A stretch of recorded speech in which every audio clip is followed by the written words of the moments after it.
నమస్తే.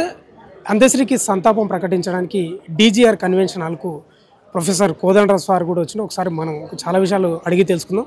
సార్, అందశ్రీతోటి మీకున్న అనుబంధం, ఎందుకంటే అన్ఎక్స్పెక్టెడ్గా చనిపోవడంతో చాలామంది తెలంగాణ ప్రజలు కూడా శోకసంద్రంలో మునిగిపోయిన విషయం మనకందరికీ తెలిసిందే. ఆయనతోటి ఉన్న అనుబంధం ఏంది, అసలు ప్రజాకవిగా ఎట్లా రూపాంతరం చెంది అంటే ఏం చెప్తారు సార్? ఇప్పుడు అందశ్రీ తెలంగాణ సందర్భమే, మనం ఎవరము కలుసుకున్న తెలంగాణలో ఐక్యమైన తెలంగాణ సందర్భమే. మేము కూడా ఆ రకంగానే కలుసుకున్నాం. వాస్తవానికి ఆయన యూనివర్సిటీకి వస్తుండేది. అప్పుడు నేను ఆర్ట్స్ కాలేజీలో పాఠాలు చెప్తున్నా. అప్పుడు వచ్చినప్పుడు కలిసి ఈయన కవి అంటే ఏమేం పాటలు అనే విషయాలు అడిగి తెలుసుకొని తెలంగాణ మీద రాసిన పాటలు విన్నాక మీలాంటి వాళ్ళు అన్ని మీటింగుల్లోకి వచ్చి పాడితే బాగుంటుంది అని చాలా మీటింగులకు వెంటబడి తీసుకొని పోయినాం. ఆయన వచ్చిన ప్రతి మీటింగు విజయవంతమయ్యేది. ఆయన పాటలతో ఒక మంచి ఉత్సాహం వచ్చేది. ప్రతి దగ్గర కూడా అందశ్రీ తీసుకురావా, అందశ్రీ ఉంటేనే మీటింగు లేకపోతే లేదనే విధంగా ఆయన ఒక గుర్తింపు సాధించుకోగలిగాడు.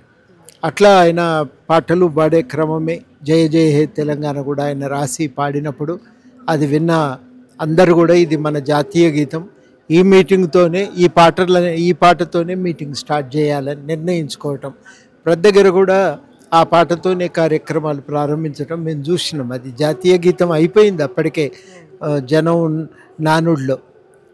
అట్లా ఆయన ఒక గొప్ప గుర్తింపు సాధించిండు. కానీ అందశ్రీకి ఉన్న ఇంకా పార్శ్వాలన్నీ ఆయనతో ఈ పరిచయం పెరుగుతున్న క్రమంలోనే మాకు ఏర్పడింది. ఒకరోజు ఇంటికి వచ్చిండు తెలంగాణ ఏర్పడిన తర్వాత.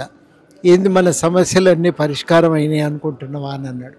లేదు, మన తొవ్వ ఇంకా మిగిలే ఉంది అని నేను అన్నా. ఇంకా చాలా ప్రయాణం చేయవలసి ఉంది అని అంటే అప్పుడు నేను ఈ సమాధానం నీ నుంచి విన్నాను, ఇంకా నీకు మాట్లాడేది ఏం లేదని వెళ్ళిపోయింది. అట్లా ఆయనతోని ఆ సంబంధం కొనసాగింది. ఒక మానవతావాది ఆయన. ఏదున్నా కానీ ఒకటే చెప్పేది, మనం మనిషి పైన పెత్తనాన్ని ఈసడించుకున్నాడు ఆయన.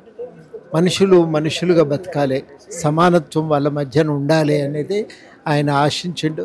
ఆ సమానత్వం కోసమే ఆయన పాటలు రాసిండు, మాటలు మాట్లాడిండు. అట్లాంటి ఒక అద్భుతమైనటువంటి వ్యక్తిత్వం ఆయన.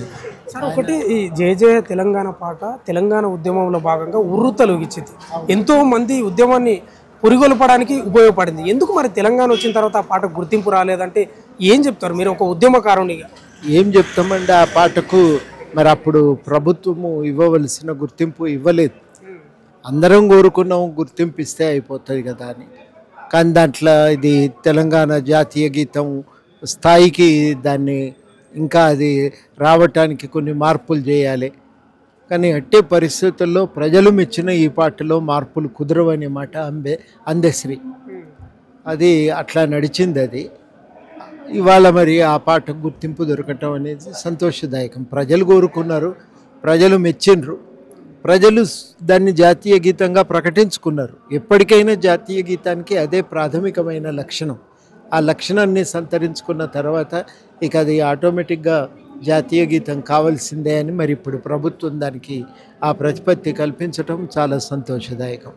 ఇంకా ప్రధానంగా సార్, ఇప్పుడు అందశ్రీ సేవలు ఇంకా కొనసాగించాల్సి ఉండే అవసరం ఉండే అని అనుకుంటారా తెలంగాణకు? కదా, ఉండవలసే ఉండే. ఎందుకంటే గద్దరు పోయినాక ముఖ్యంగా ఆ గ్యాప్ కొంతైనా ఆ గ్యాప్ను పూడ్చగలిగేటువంటి శక్తి అందశ్రీకి ఉండే.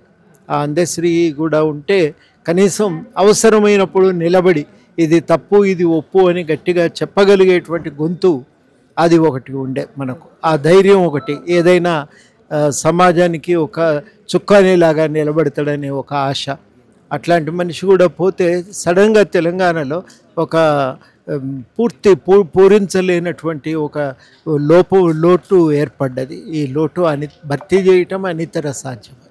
అంటే ఇప్పుడు కాంగ్రెస్ ప్రభుత్వం కూడా ఆయన గుర్తించింది, పాటలు అంతా అంటే మొత్తం ప్రాధాన్యత ఇచ్చిందని అనుకుంటున్నారా? ఇప్పుడు రేపు స్మారక స్తూపం, స్మారక అవన్నీ కడతామని చెప్తున్నారు, అధికారికంగా అంతర్క్రియలు చేయడం, ఈ రకంగా ఒక గుర్తింపు వచ్చిందని అనుకుంటున్నారా సార్ మీరు? అంతే కదా, ఇప్పుడు ప్రభుత్వము తాను తన స్థాయిలో చేయగలిగింది అయితే చేసింది.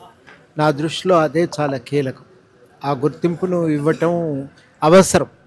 ప్రజలందరూ కోరుకున్నారు, ప్రభుత్వం దాన్ని ఆమోదించింది. నా దృష్టిలో అదే చాలా కీలకం. ఆ గుర్తింపు లభించినందుకు సంతోషం. ఆయనకు కూడా కోరిక ఉండే, ఎక్కడైనా ఓ చిన్న ఇల్లు కట్టుకోవాలి సొంతంగా అంటూ. ఆ కోరిక నెరవేరటానికి కూడా ప్రభుత్వ సహాయమే మూల కారణం. ఆయన ఆస్తి పోగేసుకున్నది లేదు, తన పాటల ద్వారా తను ఏదన్నా రాబడి తెచ్చుకోవాలనే ప్రయత్నం లేదు ఆయన దగ్గర. కాబట్టి ఆయన ప్రజల కోసం బతికిండు, ప్రజల కోసమే రాసిండు.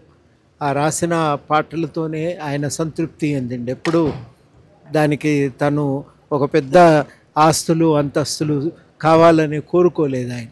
కానీ ఉన్నంతలో ఒక చిన్న ఇల్లు ఉంటే బాగుండు అనేది ఒకటే ఆయనకున్న ఆశ. ఆ ఆశ కూడా ప్రభుత్వం ఇచ్చిన గుర్తింపు వల్ల పరిపూర్తి చేసుకోవటానికి ఒక చిన్న అవకాశం అయితే కలిగింది. Thank you sir.